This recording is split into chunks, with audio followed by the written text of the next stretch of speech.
The rain in Valcrest didn't warn you. It didn't build slowly the way polite storms did in other cities. It arrived all at once, violent, cold, and completely without mercy. And on the night of October the 14th, it felt almost personal. Serena Vale stood on the marble steps of the Moretti Tower with two suitcases at her feet and a shopping bag clutched in both hands, and she stared up at the building she had called home for 3 years. The glass facade caught the city's orange lights and threw them back in long, rippling stripes across the wet sidewalk. 32 floors of steel and glass and secrets. And somewhere up there, behind floor-to-ceiling windows that cost more than most people's houses, Cassian Moretti had already erased her. She had tried her card at the lobby door, declined. She had called the private elevator, disconnected. She had dialed his phone 4 times, straight to voicemail. Not because the call failed, but because she had been blocked. In the space of 40 minutes, Serena Vale had gone from being the woman who slept in Cassian Moretti's bed to being a stranger on the street. One of the lobby attendants, a young man she'd brought birthday cake to just last month, looked at her through the glass doors with an expression that was half pity, half terror. He didn't open the door. He had his orders. And in the Moretti world, orders were the only language that mattered. She picked up her suitcases. She didn't cry, not yet.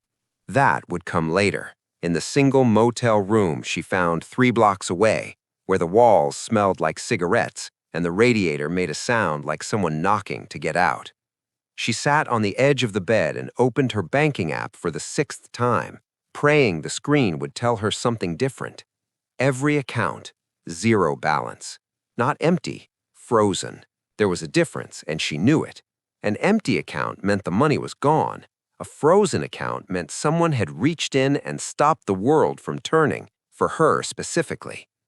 Cassian hadn't just thrown her out. He had surgically removed her from existence. She set the phone face down on the scratchy bedspread and stared at the water stain on the ceiling for a long time. Then, very quietly, in a voice she barely recognized as her own, she said, "All right." That single word, that single breath, that was the moment Serena Vale began to change. But let's go back, because you need to understand what she lost before you can understand what she became. Serena had met Cassian Moretti 22 months before she moved into Moretti Tower at charity auction in the south wing of the Belford Grand. She had been working as a financial analyst at Meridian Capital at the time, sharp, quiet, exceptional with numbers, and entirely invisible to the kind of men who wore $10,000 watches and bought abstract paintings they didn't understand. Cassian had noticed her not because of how she looked, though she was quietly, effortlessly beautiful in the way that took a second glance to fully register. He'd noticed her because she had corrected the auctioneer. Not loudly, not in the way someone does it to be seen. She had simply leaned forward slightly in her seat, raised 2 fingers, and said in a calm, precise voice that the Basquiat print being offered was not from the 1984 collection as stated, but from the earlier 1981 series, which meant its estimated value had been undercalculated by approximately $300,000. The room had gone very quiet. Cassian, standing at the back of the room with a glass of something that cost more than her rent, had looked at her for the first time, and then he had smiled. It was the kind of smile that didn't reach his eyes immediately. It started somewhere deeper, somewhere more considered, as though he was filing her away under a category he hadn't needed before. Interesting, that smile said. Genuinely interesting. They didn't speak that night, but 2 days later, a job offer landed in her inbox. Senior Financial Advisor, Private Wealth Management, client to be disclosed upon acceptance. The salary figure at the bottom of the email made her blink 3 times. She accepted. The client was Cassian Moretti. She told herself she was walking in with her eyes open. She was a professional. She knew what the Moretti name meant in Valcrest. Everybody did. You didn't grow up in this city and not understand that certain buildings didn't follow zoning laws, that certain restaurants never had health inspections, that certain men existed in a layer of the world that the law looked at sideways and decided wasn't worth the fight. But Cassian, in person, across a conference table, was not what she had prepared for. He was controlled in a way that felt almost architectural, like every word he chose was load-bearing, placed precisely to hold weight without revealing structure. He listened more than he spoke. He asked her questions about her analysis, not to test her, but because he was genuinely curious about how her mind worked. He pushed back on her projections with intelligence she hadn't expected, and when she pushed back on his revisions with equal force, he didn't bristle. He leaned back in his chair and looked at her with those dark, unreadable eyes and said, "Good, don't stop doing that." 6 months later, she was in love with him, and 3 months after that, she had moved into the top floor of Moretti Tower, and the word professional had quietly packed its bags and left the building. She knew it was dangerous. She knew who he was, not just the polished surface of him, but the underneath. She had seen the men who stood too still in hallways, the conversations that stopped when she entered rooms, the phone calls he took standing at windows with his back to her. She understood that his world ran on power and leverage and fear, and that love in that world was not a soft thing. But she believed, truly, completely, that what existed between them was real, that he saw her, that she mattered, that she was not just another beautiful woman he'd kept until she was inconvenient. She had been wrong. On the night of October the 14th, Cassian Moretti had called her into his private study, set a folder on the desk between them, and told her in a voice emptied of all warmth that she was dismissed. Not let go, not we're over, dismissed, like she was staff. The folder contained printed transcripts of communications, text messages apparently, sent from a phone registered to her name to a number belonging to Marco Vanti, who was, in the hierarchy of things Cassian Moretti hated most, the man who had been systematically raiding his Eastern operations for 2 years. She had looked at those transcripts and felt the blood drain from her face, not from guilt, from horror, because she recognized the language pattern immediately, the way a professional recognizes a forgery. Clean, almost right, but not quite. "I didn't send these." "I know what you're going to say." "Cassian, look at me. I didn't—" "You're dismissed, Serena. Your accounts will be managed accordingly. A car will take you wherever you need to go." She had stood there, staring at the man she loved, watching his face be made of stone, and she had felt something collapse inside her chest, like a building losing its supports. She had tried to speak. He had turned to the window. The conversation was over before it started. 2 hours later, she was in the rain. And the thing she did not know yet, the thing that would take 18 months and a great deal of pain to uncover, was that those transcripts were not just forged, they were commissioned, paid for, and the person who had paid for them lived on the 28th floor of Moretti Tower and had Cassian's absolute trust. But that revelation was still waiting in the dark. For now, there was only the motel, the water stain on the ceiling, and that single, quiet word. All right. He found Serena at a coffee shop near Vivian's apartment, 11 days after she'd discovered the pregnancy. He sat down across from her without being invited, ordered nothing, and set a business card on the table that had no logo, no address, only a phone number. "Serena Vale," he said, "former senior analyst to Cassian Moretti, degree in financial mathematics, top of your class at Delverton University, 2 published papers on behavioral economics that your employer at the time took credit for. You have, by my calculation, roughly $240 to your name, and a situation that is going to require significantly more than that very soon." She looked at the card, then at him. "How do you know any of that?" "Because I've been watching the Moretti financial architecture for 4 years, he said, "and you are the most interesting anomaly to come out of it." Felix Dre was not a good man. She understood that clearly and immediately.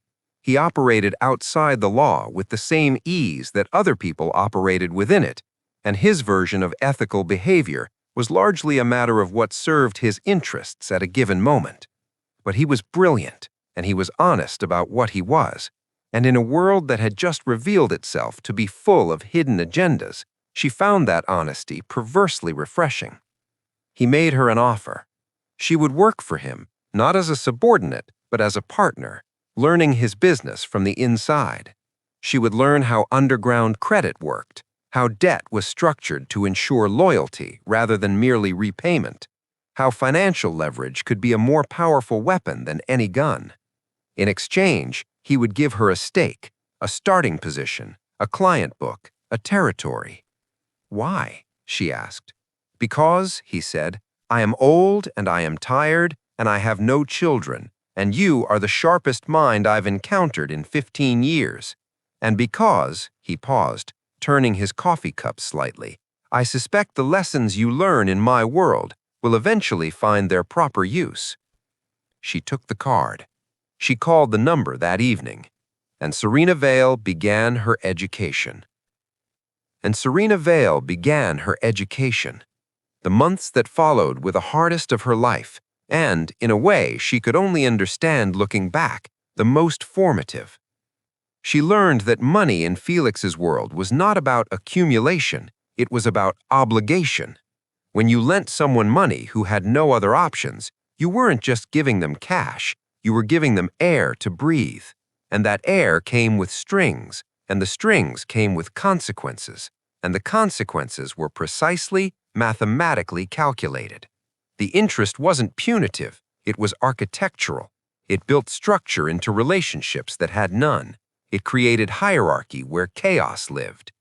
She learned the difference between a debtor who would pay and a debtor who would flee, not from any manual, but from sitting across from hundreds of people in hundreds of desperate situations and reading the language of their hands, their eyes, the specific way they held their shoulders when they lied.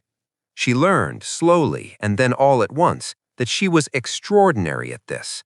Felix saw it too. By the 4th month, he was giving her independent cases.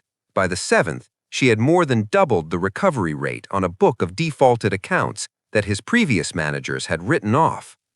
By the 10th month, she had a reputation in the underground economy of Valcrest that had nothing to do with her past and everything to do with her present. They called her La Contabile, the accountant, not because she kept books, because she always collected. Through all of this, the pregnancy continued. She had moved into a small, clean apartment by the 3rd month, paid for with money she'd legitimately earned, a fact that gave her a quiet, savage satisfaction. She had a doctor she trusted. She had Vivian, who came 3 times a week and pretended not to rearrange her entire schedule to do so. She had Felix, who was not warm exactly, but who watched over her professional development with something close to pride. She had not contacted Cassian. She had thought about it every day, thought about it and set it aside, and thought about it again and set it aside again. Some days the anger was so clean and sharp, it was almost beautiful. Other days it was muddy and exhausting and made her feel like she was underwater. She gave birth to a girl in the 7th month of her new life, 6 weeks early, small and furious and absolutely unmistakably healthy. She named her Lena. Lena had Serena's eyes and Cassian's jar and a scream that filled the hospital room like a declaration. Serena held her daughter in the white-lit quiet of that room, and she made a decision that settled into her bones like something permanent. Cassian Moretti did not deserve to know about Lena, not yet, not until she understood why she'd been thrown out, who had forged those transcripts, and whether the man she had loved was capable of any version of accountability. And when she went back, because she had decided she would go back, not for him, not for love, not for any soft reason, she would go back with power. She would go back as someone he owed. 18 months after she had stood in the rain outside Moretti Tower with $64 in 2 suitcases, Serena Vale walked into a private booth at the Velino Club on the east side of Valcrest and sat down across from a man named Tomas Grech. Tomas Grech was Cassian Moretti's logistics coordinator. He was also, as of 4 weeks ago, $80,000 in debt to Felix Dre's network, a debt that he'd taken on during a period of catastrophically poor personal decision-making involving an overseas business scheme that had collapsed. The debt had since been quietly transferred, as debts often are in this world, to a junior partner in the network. That junior partner was now sitting across from Tomas Grech in a silk blouse and a composure so perfect it was almost architectural. "Mr. Grech," she said, "my name is S. Vale. I represent the interest holder on your current outstanding obligation." Tomas Grech had been mid-sip when she said her name, and something flickered briefly behind his eyes. Vale. He knew the name. He'd been in the building the night she'd been thrown out. He looked at her more carefully. She let him look. "I'd like to discuss a restructured repayment arrangement," she continued smoothly. "The terms will be generous, but they will require some cooperation on your part." The cooperation she required was access, not to Cassian's operations. She was too careful for that. What she needed was a foothold in the financial web that surrounded Moretti business. Tomas Grech owed money to businesses that owed money to Cassian. He had visibility into cash flows and credit lines that mapped the anatomy of the Moretti financial network. In exchange for restructured terms and a genuinely manageable repayment schedule, far better than the previous holder had offered, Grech gave her information, legitimate financial information, not the kind that got people killed, the kind that told her who was over-leveraged, who was cash light, who might need a quiet loan in the next 60 days. She had done her homework. Over the following 3 weeks, she identified 9 businesses and individuals in Cassian's orbit that were financially vulnerable. She approached them professionally, discreetly, with terms that were better than they could find anywhere else. 7 of them accepted. Within 6 weeks of returning to Valcrest, Serena Vale held financial leverage over 7 entities directly connected to the Moretti operation. She had not broken single law. She had not threatened anyone. She had simply moved into the spaces that the Moretti network left unattended, the way water finds every crack, and made herself indispensable. She was not hiding. She was not lurking. She was operating in the open, under her professional name, at legitimate meetings with proper documentation. She was simply waiting for Cassian to notice. He noticed on a Wednesday. Part 5. The Recognition. Luca Ferro had been Cassian's right hand for 11 years. He was quiet, methodical, and deeply loyal in the specific way of men who have seen enough of the world to understand that loyalty to the right person was the only real safety.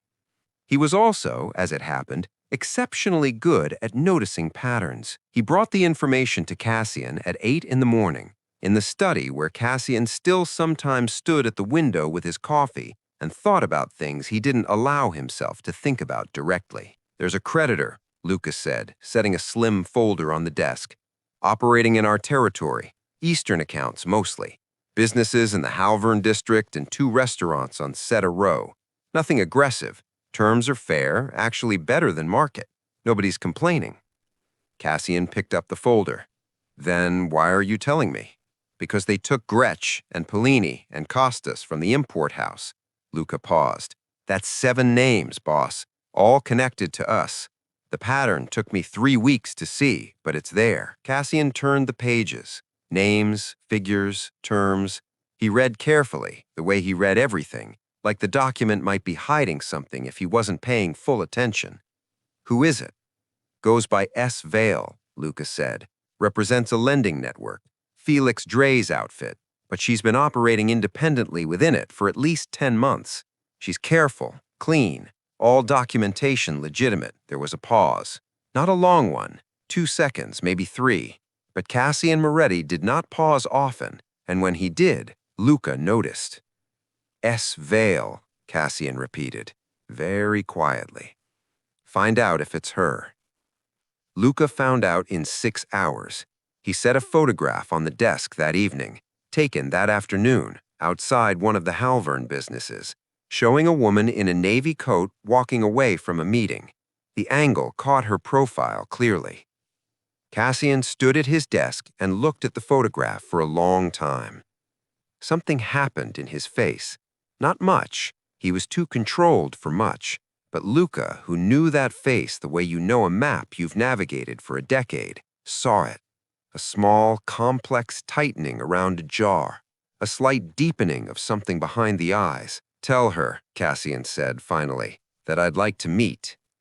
And if she declines, she won't." He was right. She didn't decline. She accepted the meeting in a message so brief and professional it was almost insulting. "Confirmed. Thursday. Location of your choice." And then she added, in a line that Luca read twice before handing the phone to Cassian, "I'll bring the account ledgers. I imagine you'll want to understand what you owe." Cassian read that last line, set the phone down, and for the first time in 18 months, something that was not cold moved across his expression. Part 6. The meeting. The restaurant was closed for a private booking on Thursday evening. One of those quiet, expensive establishments where the lighting was amber and the tablecloths were white and the silence felt like something that had been purchased along with everything else. Cassian arrived first. He was always first. It was the kind of control reflex he had never examined closely enough to dismantle. He sat with his hands resting on the table and his jacket buttoned and his expression arranged carefully into neutrality, and he watched the door. She walked in at exactly 8 o'clock. He had prepared himself. He thought he had prepared himself. He had spent 3 days building the architecture of a composed, functional interaction, professional, measured, no sentiment admitted.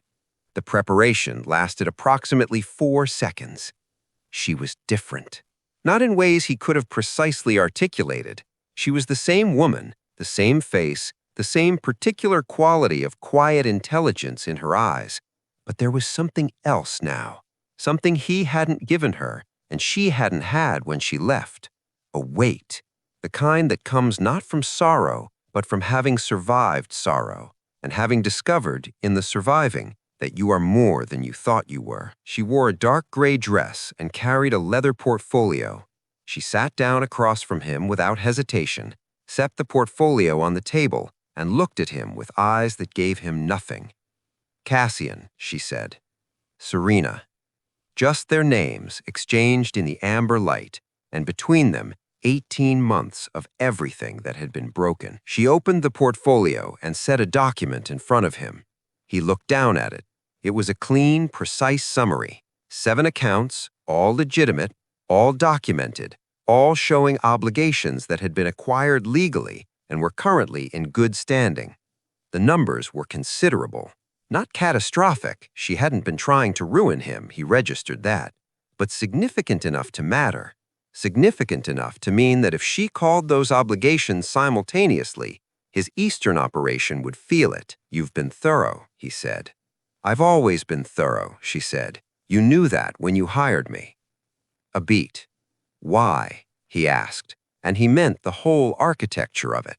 Why had she come back this way? Why the slow approach? Why the patience? Why not simply confront him directly the way anyone else would? "Because I needed you to sit across from me with something to lose. The last time we were in a room together, only I had something to lose. I wanted to correct the balance." He looked at her for a long time.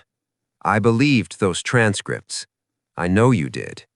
They looked like me," she said. "I know. I've seen forgeries. These were good ones, Cassian, but they weren't good enough, Cassian. And you know that, because you're the one who taught me that the first thing you do when you receive intelligence about someone you trust is verify it independently." She paused. "You didn't verify it. You believed it immediately. And I've spent 18 months trying to understand why." The question sat in the air between them like smoke, visible but intangible. He didn't answer it directly, not yet. Instead, he said, "You should have come back. You should have fought." "I tried," she said quietly. You turned to the window. Another silence, longer this time. "Who brought you the transcripts?" she asked. And here, finally, something shifted in his expression. Not much, but she caught it. She had been watching his face for years. She knew every register. Luca confirmed the number they came from, he said slowly.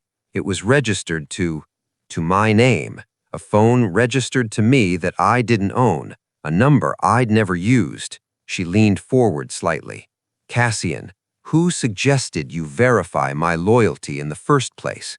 Who first planted the idea that I might be feeding information to Marco Vante? And she watched with a precision that was almost clinical the exact moment the answer arrived in him. Gianna Moretti, Cassian's aunt, his father's older sister, the woman who raised him after his parents were killed in a retaliation strike when he was 11 years old, the woman who had stood over every major decision in his life, his schooling, his training, his ascension to leadership of the Moretti network, with the proprietary authority of someone who believed they owned what they had built. Gianna, who had disliked Serena from the first meeting, with a coldness so consistent and absolute that Serena had eventually stopped trying to win her over and simply learned to exist around her, the way you learn to exist around weather. Gianna had made one comment, just one, once in Serena's presence, that Serena had turned over and over in the back of her mind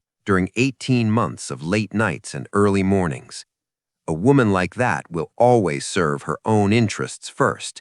Men like you forget that until it's too late. Serena had not known the full truth when she walked into that restaurant. She had a theory, a careful, evidence-adjacent theory, built from fragments she'd assembled slowly over months.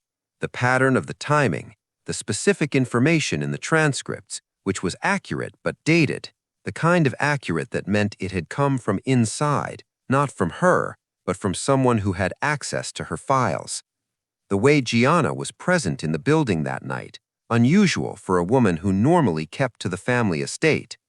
She had a theory, but watching Cassian's face in that amber light, watching the understanding move through him like a tremor moves through the ground, slow, deep, structural, she understood that he was ahead of her now, that somewhere in the 18 months she'd been gone, some small corner of his certainty had been eroding, and it had arrived at this moment already partially compromised. "How long have you known?" she asked. "I didn't know," he said. "I had a suspicion. 4 months ago, I started pulling the original transmission records myself." He stopped, set his jaw. "The phone the messages were sent from was purchased 6 days before you supposedly sent them, from a shop in the Halvern district. The transaction was paid in cash."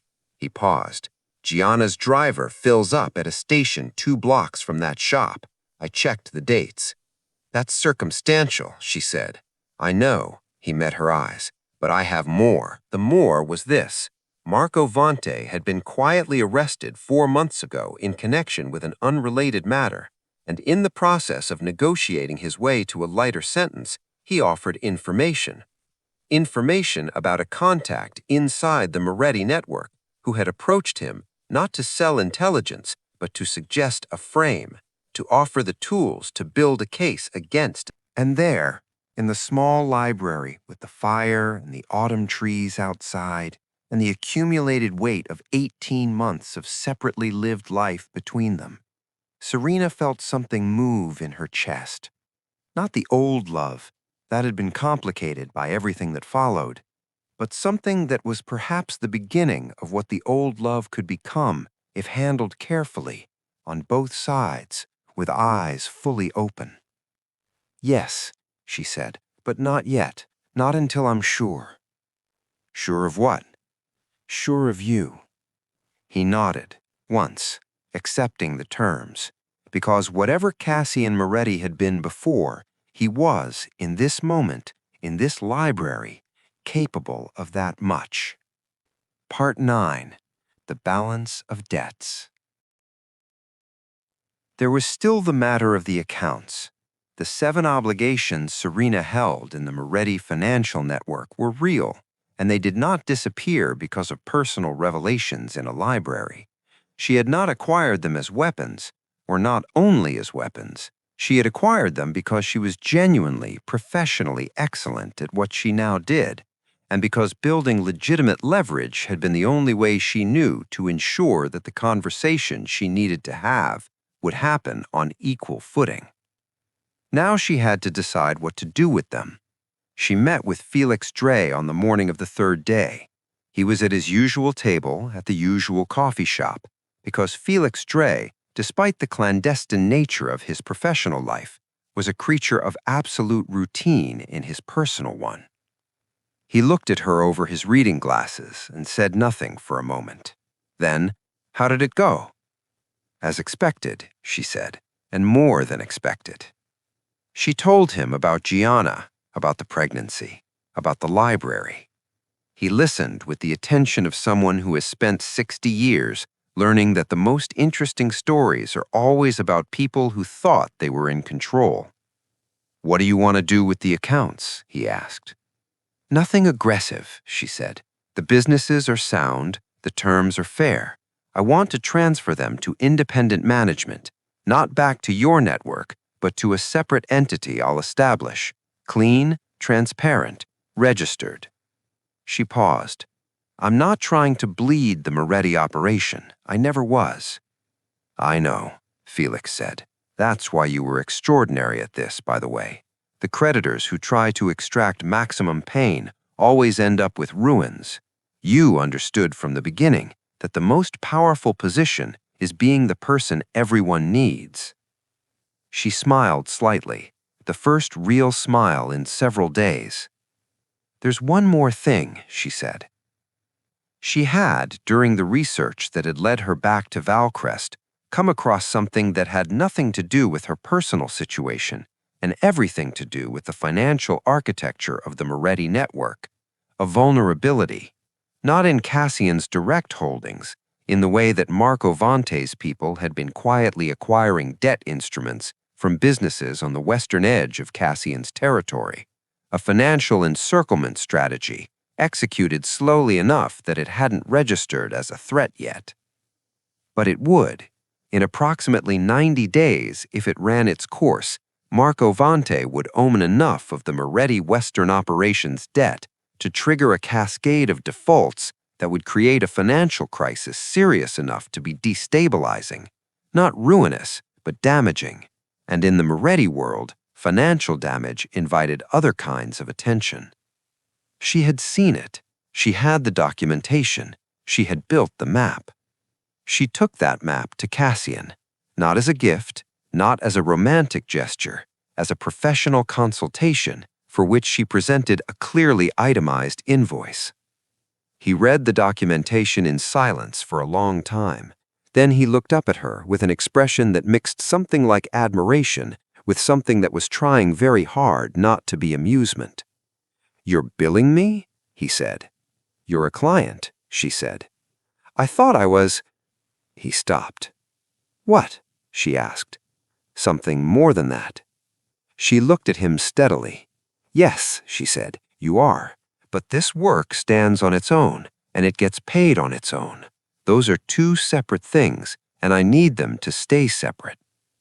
He held her gaze for a moment. Then he nodded. "Fair," he said. He paid the invoice within the hour, without negotiation, and that small act, that respect for the boundary she had drawn, did more for the architecture of what was beginning between them than any apology could have. Part 10. Gianna's Accounting. 3 weeks after the library conversation, Gianna Moretti arrived at Serena's apartment. She came without announcement, which was like her. She came alone, which was not. Serena opened the door to find the older woman standing in the hallway in her usual immaculate black, her silver hair precisely arranged, her posture as unyielding as ever. But something in her face was different. It was the face of a woman who has made a decision that cost her something and is carrying that cost. Serena let her in. They sat in the living room. Lena was asleep in the next room. The apartment was clean and warm and filled with small evidence of a life carefully built. Books, a potted plant Vivian had given her, Lena's things in their organized places. It was nothing like the penthouse Gianna associated with status. It was entirely itself. Gianna looked around it, said nothing about it. Then she said, "I came to see the child." "Why?" asked Serena. "Because she is Moretti blood." A pause. "And because I owe her something." The simplicity of it was startling. Gianna Moretti did not easily admit to owing anything. The fact that she had come here, to this apartment, in person, without announcement, without armor in the form of staff or family, that was its own kind of unprecedented.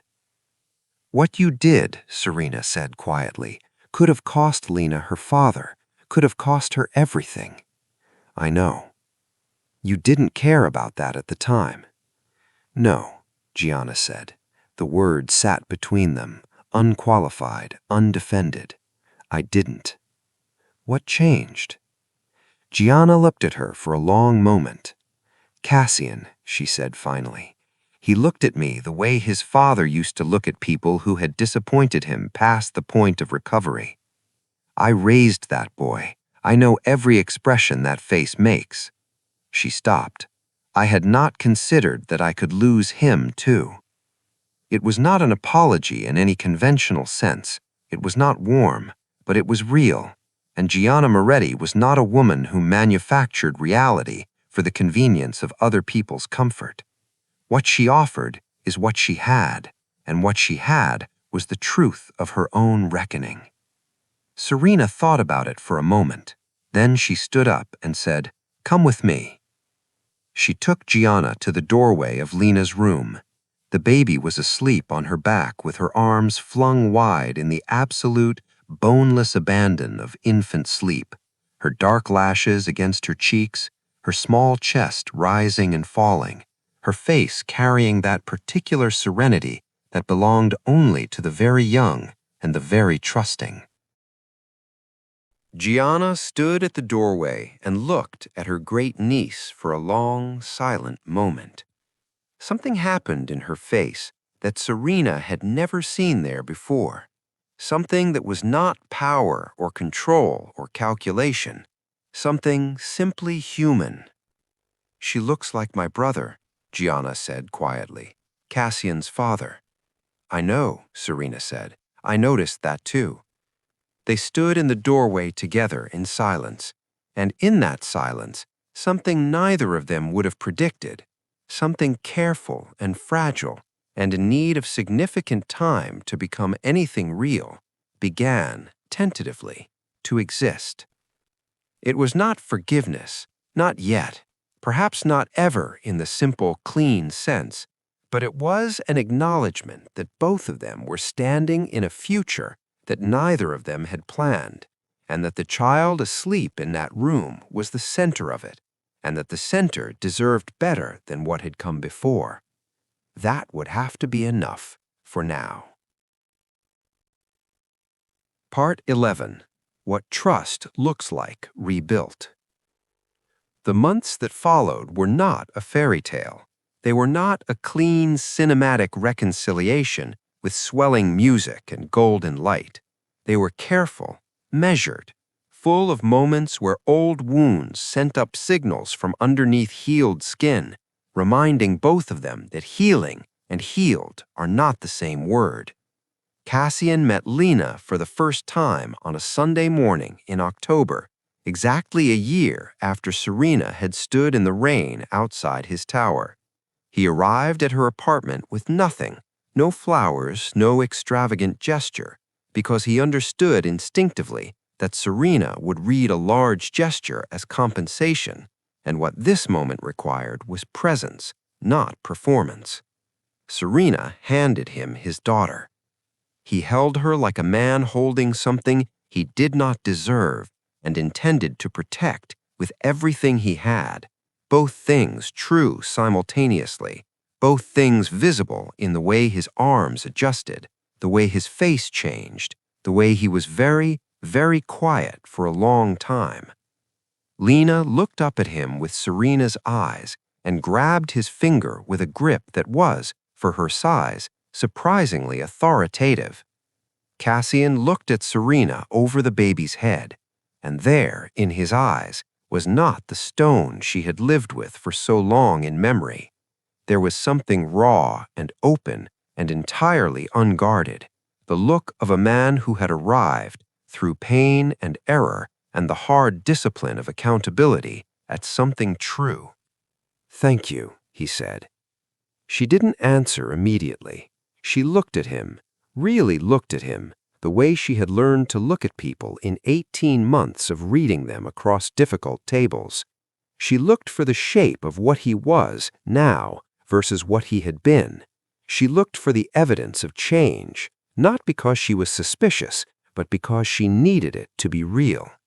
She found it, imperfect, ongoing, still in process, but real. "Don't thank me," she said. "Just be consistent."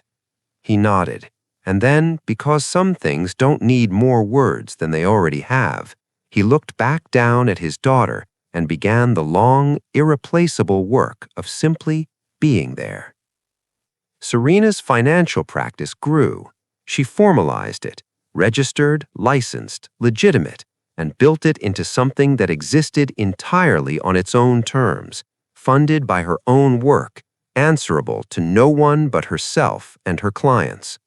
Felix Dre came to her office for their monthly meetings and sat in the chair across from her desk and looked at what she had built with an expression he would never explicitly name, that everyone in the room understood was pride. She kept the 7 accounts from the Moretti network in her portfolio, not as leverage, as business.